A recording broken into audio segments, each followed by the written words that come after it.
Welcome to our February edition of Fridley's Community Connection. This month we meet Olympic athletes, reflect with Parks and Recreation Director Jack Kurt, and tackle slippery conditions with Rachel Workin.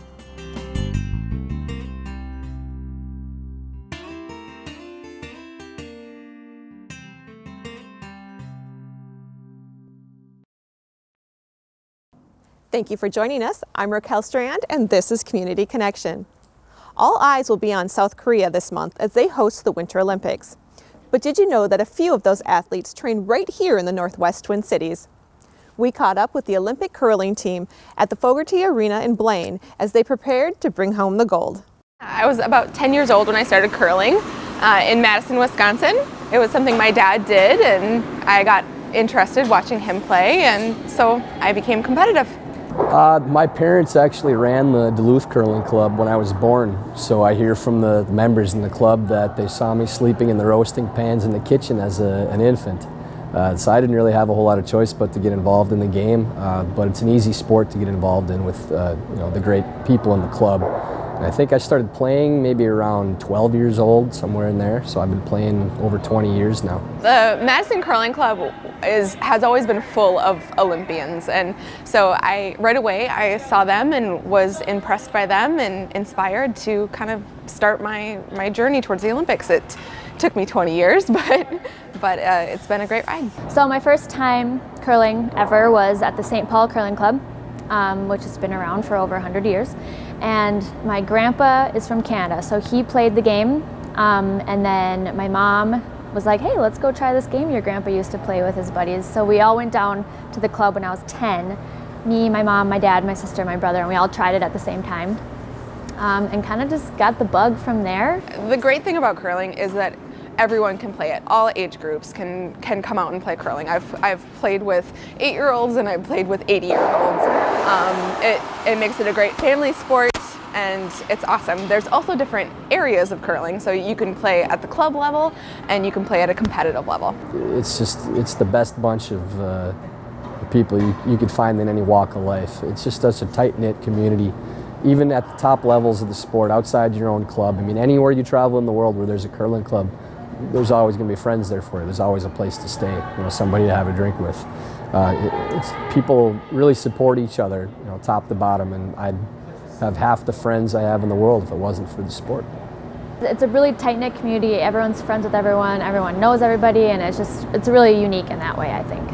As the rocks go down the ice, it's impossible to throw them without it taking a turn of one sort.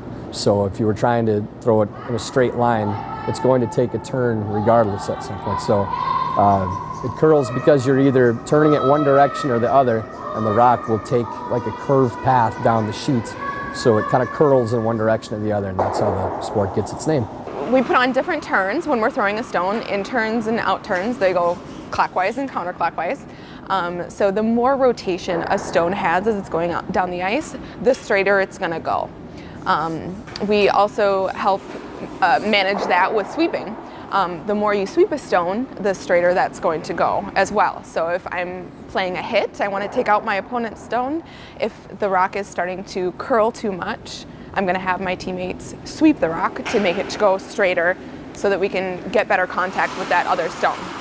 The team is made up of 4 players, lead, second, third, and skip, and you play against 4 players, and basically you alternate throwing stones every other team. And the lead throws the first 2 on your team, the second throws the second 2, the third throws the third 2. Another name for third is vice skip, and then the skip throws the last 2. A lot of people see the skip as a leader, and I'm kind of in charge of dictating what the strategy is during the game, whether we're going to be offensive or defensive. And a big part is just communicating what I'm seeing in the ice to my teammates so that they can have the best chance to make their shots. Sweeping has 3 purposes. One is to clean the path of the rock to make sure no debris gets underneath it, because if that happens, the rock can go off its path very easily. The second would be to carry rocks farther, or to make them maintain their speed for a longer amount of time, because when the running surface of the stone is going on over a heated path, then it'll actually travel farther or maintain its speed. And the third purpose is to make it go straighter, because the faster rock is going, the straighter it goes as well. I'm saying sweep or hurry hard to get them going. A lot of times I'm saying whoa or off to get them to stop. I'm also yelling out different times. We use stopwatches to measure certain points in the ice to kind of see how fast the ice is, how fast the rock's coming down the sheet. So I'll yell out numbers to them as well, so that they can judge better where the stone's going to land. You go down one time and that's called an end, kind of like an inning in baseball. And you do between 8 to 10 ends in one game, and whoever has the most points at the end wins the game. The scoring is like bocce ball, if you've ever played bocce ball, where trying to get as many of your stones or your color closest to the middle before the other teams. So it's not like the rings are, 1 point, 2 point, 3 points. It's just your, like, one rock is 1 point, and if it's closer than the other teams, you get that many points. It's kind of a courtesy sport, like golf is. You're gonna shake hands before and after the game. It's also kind of, you call your own defaults.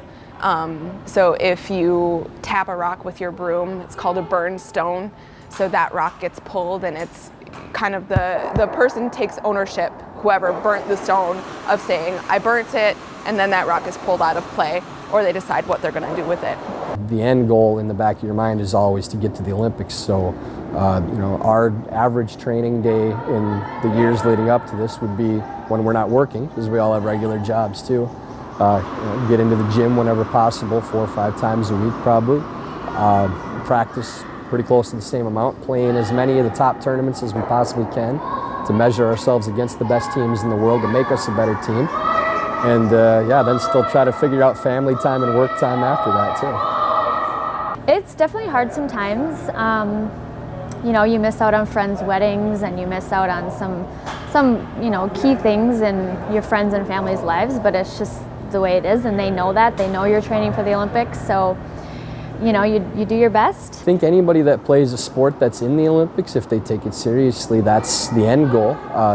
It seems a long ways off when you're younger, but we're fortunate to play a sport where we live in an area that it's more popular than other parts of the country. If we're being honest, a success for us would be get on the medal stand. I don't think any of us would look at a bronze medal as a disappointment just because the tough competition we know we'll be facing there. The gold is the goal, and it is a possibility for us. But if we get in the top 3, if we get on the podium, I can't see how the guys wouldn't be pretty happy with that too. We know that we can compete with these top teams. We are a top team in the world, and we've beaten most of them before. So we just gotta have a good week out there, and it could be ours. Getting a medal for USA and USA women's curling would be awesome. So we're going for gold. Opening ceremonies take place on February 9th, but mixed doubles for curling actually starts the day before on the 8th. Curling events take place every day of the Olympics, concluding with men's finals on February 24th and women's finals on February 25th. Good luck to all U.S. contenders, and especially our Minnesota curlers. Parks and Recreation Director Jack Kirk dedicated an impressive 40 years to serving our community. He retired on January 31st, but before he did, we sat down to reflect on some of his most memorable moments over the past 4 decades. I do remember my first day of work.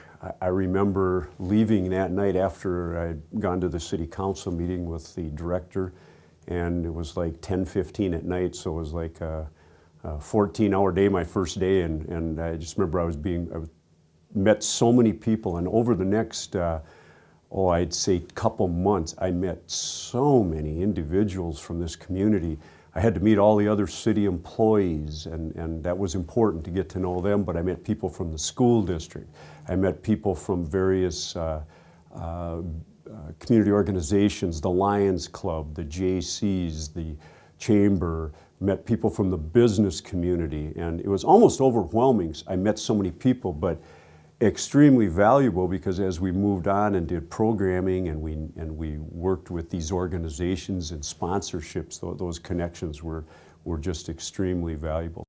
The area around City Hall has changed immensely over the years. There was a little strip shopping center on the northwest side of City Hall, and a vacant piece of land to the north. And the City Hall itself was much smaller when I first started. We had a big remodel probably in the later 1980s that expanded it. But so the area around City Hall changed, where we have the wonderful Medtronic campus along 694. That was a drive-in movie theater. The Sam's Club on University Avenue, that was a golf driving range. I remember people going out there and hitting golf balls along University Avenue. The area around Springbrook was really just vacant land. A lot of our emphasis was in redoing, remodeling, if you would, the parks. A lot of the play equipment were the old wooden structures. Very nice when they were brand new, but as they aged and the wooden structures caused slivers and issues, and then it went to the more plastic and metal and brighter colored play equipment. And a lot of our parks, quite honestly, when I first started, the focus was on having a ball field and a tennis court there. And now there's so many diverse sport needs that parks are becoming very multi-use. Back in the early 1980s when we opened the Fridley Community Park, that was an open tract of land for many years. In fact, there were 40 acres there, and I remember people used to snowmobile on that vacant property. And then the city and the county together were able to acquire it. The southern part became part of the regional trail, and the northern 20 acres became our Fridley Community Park. And through a lot of community, business, community organization support, we were able to develop that into one of the finest athletic complexes in the state. When it first opened, it was one of the best and was actually hosting many state tournaments. We actually had some national tournaments there. The Minnesota State High School League came out to our Fridley Community Park and held the Girls State High School Softball Tournament for about 10 years. So really was one of the better facilities. And so that one stands out. When we opened that was a tremendous accomplishment. Towards the latter part of the 1990s, we worked with the school district and converted what used to be an old elementary school into the Fridley Community Center. We were now going to provide facilities for our senior citizens. We ended up developing a teen center on the lower level. And that Fridley Community Center still serves the community today. And that was a great accomplishment and shows how governmental units, the city and the school district, could work together and provide for the citizens.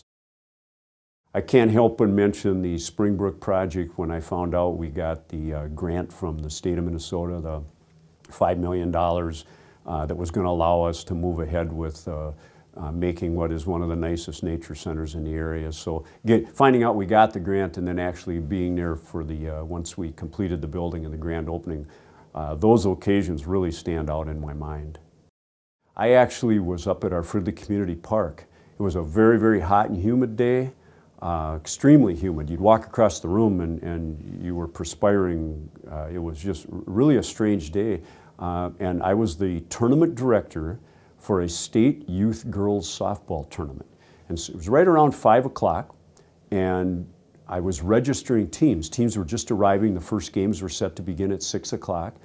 I was upstairs in the community park building, and one of the park workers, one of our summer workers, came running up the stairs at the building, and he grabbed me by the arm and he said, "Jack, call it in, there's a tornado." And I looked out the window with him and I said, "That's a fire." And he says, "It's moving." And so I called our police department and I said, "Do you have any watches, warnings, anything regarding weather conditions? I've got this state tournament. We've got all kinds of young girls up here at the community park." And they said, "Jack, there are no watches out, there's nothing." So I told them, "Please let me know if you hear of anything, because we're looking at something strange in the sky." And I hung up the phone, turned around, and at that point there was a V coming out of the clouds, nothing in between, and then what looked like smoke rising on the ground. So I quickly dialed them back and I said, I've got to be looking at a tornado forming. And certainly we were, and within probably another minute, the funnel was all the way to the ground. We could see it. We had no idea how far it was from us. I didn't know at the time that it was heading into Springbrook Nature Center, where it spent about 15 minutes completely altering the landscape up there. I have high hopes for Fridley moving into the future.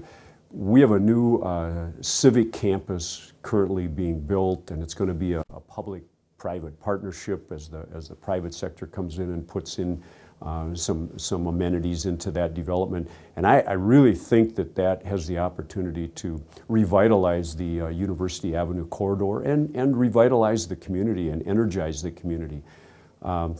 We just completed a brand new project. It actually was a culmination of 15 years of work at Springbrook Nature Center to get a new building and new amenities in the entrance area of that park. It was called our Spring Project, and we have one of the nicest nature center areas in the state out there, and to go along with it, some great programs. We have some great programming in the recreation division, and I hope that as Fridley moves forward, Fridley will continue to be an attractive option for people of all ages. I found myself the last couple of years, when I had big projects to do at home, I would say, you know, I think I'll do that when I retire. So I put a lot of those projects aside. I have those to do. I'm a big believer in a person should never quit learning, and so I am planning on taking some classes. My family and friends will not be surprised that I plan on taking some classes in meteorology.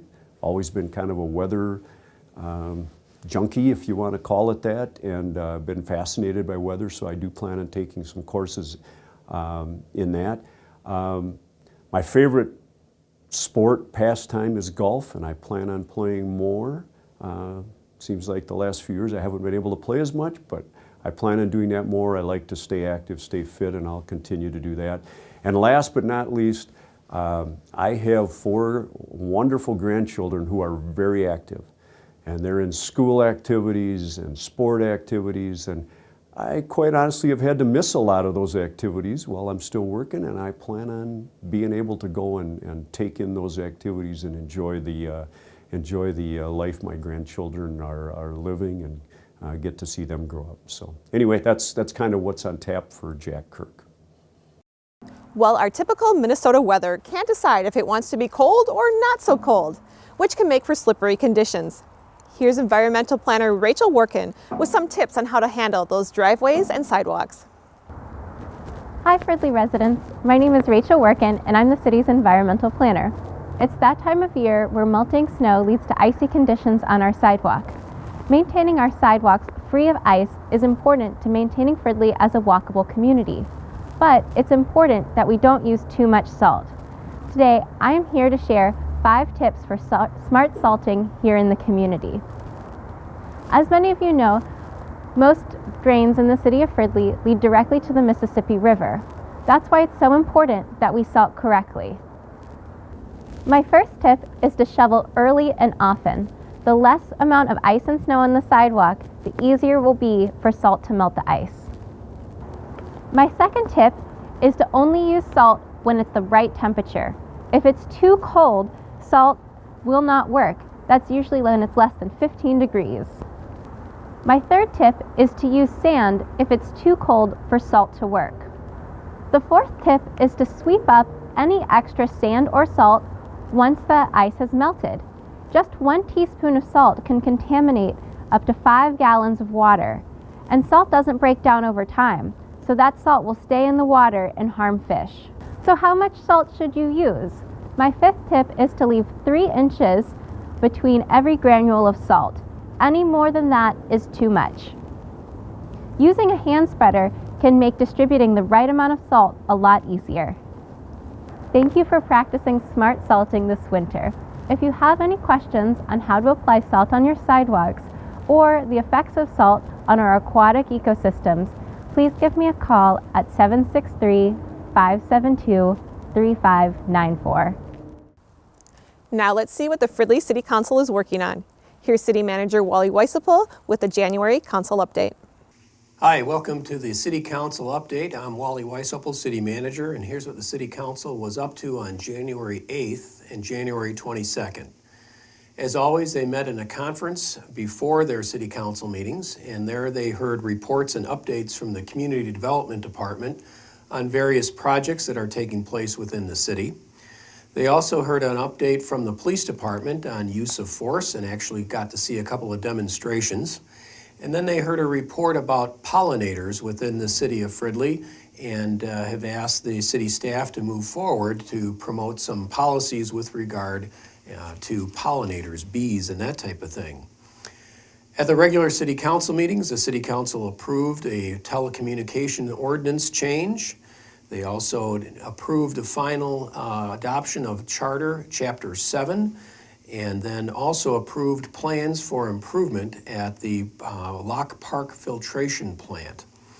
We had a public hearing on the Westmore Lake street improvement project, and because of the inclement weather we had that night, the storm, it was postponed until February 12th. The City Council approved a joint powers agreement with the Coon Creek Watershed District, and they provided some funds for us to help rebuild a weir, that's a little dam, at the Springbrook Creek within Springbrook Nature Center. The City Council then gave a certificate of appreciation and named January 31st Jack Kirk Day. Jack Kirk is our Park and Recreation Director who's retiring with the City of Fridley after 41 years and many, many accomplishments. And then finally, the City Council approved an organics waste collection at residential homes. This is a voluntary program that citizens will be able to sign up for and pay directly to Allied Waste, who will be that hauler, and that collection would begin later in the spring. And that's what happened in January. I look forward to reporting back to you again with our news in February. Take care. Before we go, the Fridley Community Theater would like to invite you to dinner and a show as they present Ernest Thompson's classic story on Golden Pond. Performances will be held at the Fridley Community Center between February 10th and February 18th. You can enjoy dinner and a show for only $25. Get details, dates, and tickets online at fridleycommunitytheater.org. Now check out what else is coming up on this month's community calendar.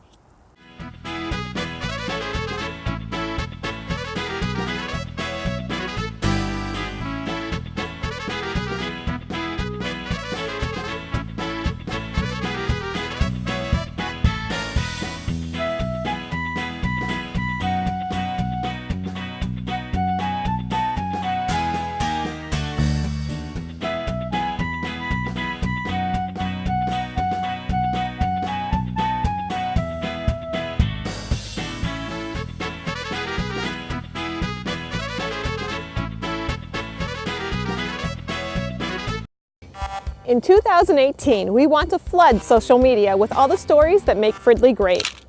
We all have a story. What's yours? Fridley Police, Fire, Streets, Parks, we will all be sharing those everyday moments that make us smile. We want to celebrate yours too. Snap a picture of what makes you smile, share it on Facebook or Twitter, and tag it with #EverydayMoments.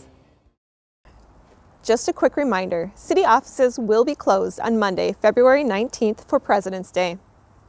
Also, be sure to join Fridley Police for a special Saturday morning edition of Coffee with Cops at McDonald's on 81st and University on February 24th at 10 a.m.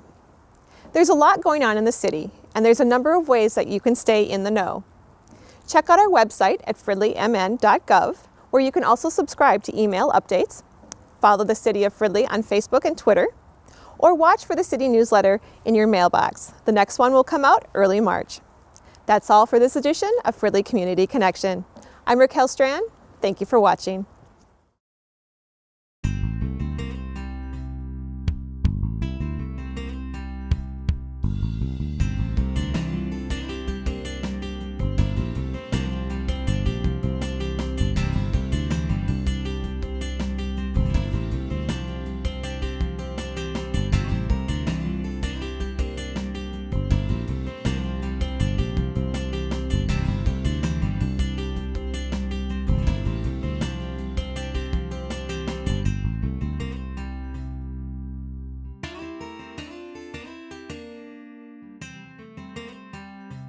We caught up with the U.S. Olympic curling team at the Fogarty Arena in Blaine as they prepared to bring home the gold.